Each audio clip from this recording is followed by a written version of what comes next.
इस वीडियो में मैं बात करूंगा डीप लर्निंग की। तो बिना कोई देर करे लेट्स रोल। सबसे पहले हम बढ़ते हैं नेक्स्ट यूनिट में। तो हम बढ़ते हैं यहाँ पर मेन सीन पे आ जाते हैं। यहाँ पर आपको देखने को मिल रहा है कंटेंट्स। सिंपल सी बात करते हैं, इंट्रोडक्शन टू डीप लर्निंग, ठीक है। एप्लीकेशंस की बात करेंगे, मोटिवेशन क्या है इसका, आर्टिफिशियल न्यूरल मॉडल्स का क्या है, फिर universal approximation theorem, multilayer perceptron और कन्वोल्यूशन और ये सब चीजें। बाकी 3 टॉपिक्स अभी और करूंगा, इसमें बनाऊंगा। लेकिन फिलहाल मैं अभी शुरुआत के जो मैं कवर करूंगा टॉपिक्स में, जिससे मैं सिर्फ शुरुआत के टॉपिक्स कवर करूंगा। जैसे आपका एक तो ये है, एक तो मैं यहाँ से मार्क कर देता हूँ, एक तो मैं ये कवर करूंगा इंट्रोडक्शन टू डीप लर्निंग, ठीक है। फिर एप्लीकेशंस ऑफ डीप लर्निंग ये कवर करूंगा मैं, और नेक्स्ट में कवर करूंगा मोटिवेशन क्या होगा इसका, बायोलॉजिकल न्यूरॉन, आर्टिफिशियल न्यूरॉन क्या मोटिवेशन है, आर्टिफिशियल न्यूरॉन के मॉडल्स कैसे कैसे हैं वो भी मैं डिस्कस करूंगा, ठीक है। तो पहले 4 चीजें तो मैं इस वीडियो में तो डिस्कस करने ही वाला, ठीक है। सारा कवर नहीं करूंगा, ठीक है, करके करूंगा ताकि दिक्कत ना आए। तो पहले हम आते हैं इंट्रोडक्शन टू डीप लर्निंग। यहाँ आपको देखो क्लियरली देखने को मिल रहा है, यहाँ पर एक मैंने एप्पल बनाया हुआ है। और हम एप्पल को हम कैसे करते हैं, देखो एप्पल को हम पहले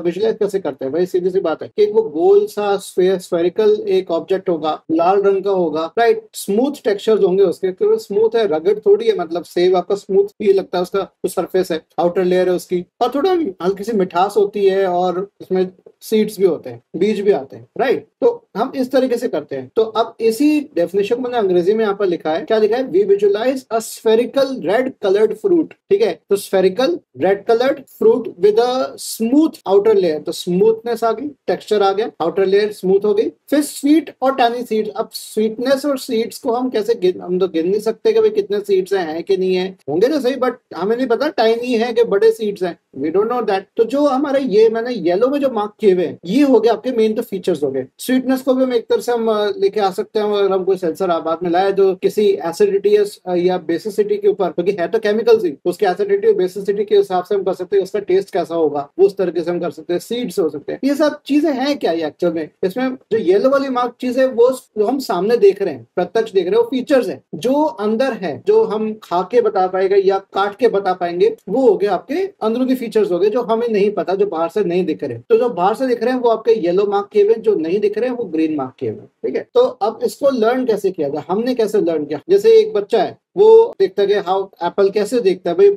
उसको अलग अलग फोटोज दी जाती है, बता जाते हैं ये देखो ये सेब रखा है, ये सेब रखा है, इसको सेब कहते हैं, इसको एप्पल कहते हैं। तो ट्यूटर होता है, क्योंकि पेरेंट्स आपके पहले ट्यूटर्स होते हैं। तो सबसे पहले पेरेंट्स को जाके प्रणाम करो, उनके पांव छू, उनका इस्तकबाल करो, ठीक है। तो उन्हीं की वजह से आज आप ये देख पा रहे हो, सुन पा रहे हो, क्योंकि आपको देखना, सुनना, पढ़ना सिखाया है, चलना सिखाया है, ठीक है। तो उनका जरूर करना। तो हम क्या करते हैं, अलग अलग एग्जाम्पल्स देते हैं और बच्चे को सिखाते हैं और बच्चे को ट्यूटर करते हैं, ठीक है। तो उसको बताते हैं भाई ये एग्जाम्पल, इसको हम कहते हैं एप्पल। तो अब 3 क्वेश्चंस यहाँ पर आते हैं, हम इसको मैथमेटिकली कैसे करें, ठीक है। भाई पहली बात मैथ्स की टर्म्स, क्योंकि कंप्यूटर साइंस में हम भैया, हम कंप्यूटर साइंस की बात कर रहे हैं, मशीन लर्निंग की बात कर रहे हैं, डीप लर्निंग की बात कर रहे हैं, तो भैया इसमें मैथमेटिक्स तो अवश्य आएगी। क्या हम मशीन को ये सिखा सकते हैं कि एप्पल कैसे आइडेंटिफाई किया जाए, या उसको बताया जाए कि एप्पल होता क्या है। क्या मैं मशीन को उसी तरीके से सिखा सकता हूँ जैसे छोटे बच्चे को सिखाते हैं कि भाई एप्पल इसे कहते हैं, ठीक है, आइडेंटिफाई करने के लिए। तो can we ask the machine to identify an apple, पहले उसको सिखा दें, फिर मशीन से पूछे कि भाई चलो इनमें से मुझे बता कि एप्पल कौन सा। तो ये चीजें यहाँ पर आती हैं। नेक्स्ट थिंग हमारे पास आती है, देखो एप्पल जो होता है उसके कई सारे केमिकल कॉम्पोजिशन होते हैं, ठीक है। तो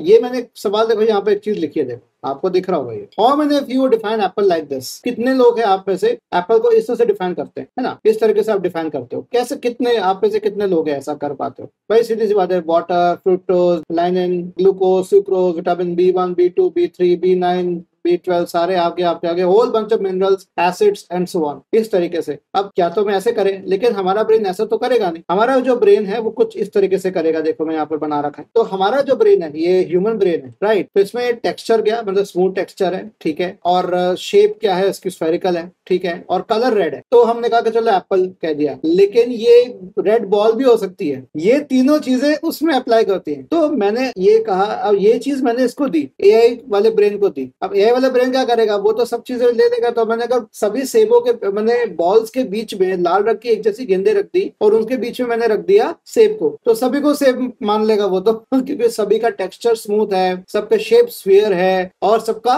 रेड कलर है। मतलब हालांकि सेब पूरी तरह स्फेरिकल है, लेकिन वो स्फेयर ही मानेगा, उसको रेक्टेंगल नहीं मानेगा, ठीक है। तो अब कैसे किया जाए, तो जैसे हम जो सेंस करते हैं, जो हम सोचते हैं, जो हम सेंस करते हैं, हम देख रहे हैं, तो देखने में चीजें हमारे पास आ रही है। एप्पल के टेक्सचर, शेप एंड कलर, ये सब सब चीजें आ रही है, इसे कहते हैं ह्यूमन लर्निंग। ठीक है, तो मशीन को कैसे आइडेंटिफाई कराया जाए, तो मशीन को आइडेंटिफाई कराने को हम कहते हैं मशीन लर्निंग। तो हम जो देखते हैं यहाँ पर, अब यहाँ पर मैंने चीज और क्या कर दी, type fruit, ball is not a fruit. ठीक है, उसमें फ्रूट आ रहा था red, spherical red coloured fruit आ रहा था। तो हमने अब एक हमने फीचर दे दिया कि तुम चलो ये इससे नहीं पहचान पा रहे, मशीन इससे नहीं पहचान पा रहे, तो मैं एक और मैं फीचर देता हूँ फ्रूट, तो फ्रूट आइडेंटिफाई करो, तो फ्रूट आइडेंटिफाई करेगा। तो why don't we let the machines identify the features required by them. हम मशीन को क्यों नहीं कहते कि भाई तुम खुद ही ढूंढो, क्योंकि मशीन लर्निंग में जो फीचर्स होते हैं वो हमें बताने पड़ते हैं, मशीन खुद नहीं करती है। ठीक है, मैं एक बार ये चीज बता दूं, ध्यान से सुनना बच्चों, जो मशीन लर्निंग में मशीन को मुझे फीचर्स बताने पड़ते हैं, मशीन खुद आइडेंटिफाई नहीं कर सकता। पर डीप लर्निंग में मशीन खुद ही फीचर्स निकालता है, फीचर एक्सट्रैक्ट करता है, ऑटोमेटिक फीचर एक्सट्रैक्शन होता है, उसके बाद सीखता है। तो there is a difference between machine learning and deep learning.